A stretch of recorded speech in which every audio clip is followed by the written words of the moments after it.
Greedy boy, Sam and Tom were identical twins.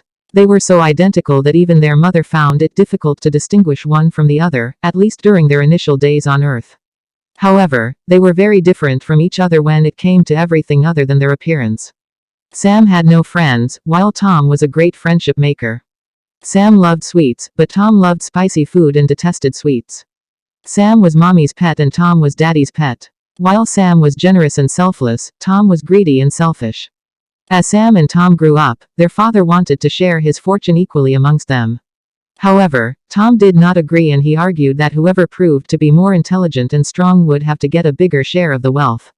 Sam agreed. Their father decided to organize a competition between the two. He asked the two sons to walk as long as they could, and return home before sunset. The wealth would be divided in proportion to the distance covered. As a rule of the competition, they were not permitted to carry a watch to keep track of the time. The following day, Sam and Tom set out to walk. It was a rather sunny day. Sam walked slowly and steadily, while Tom broke into a sprint as he was bent on winning the race and also winning a greater portion of his father's wealth. Sam knew that it would be ideal to walk as far as possible till noon and start for home at noon, as it would take the same amount of time to walk back home. Knowing this, Sam decided to turn back for home at noon so as reach home on time.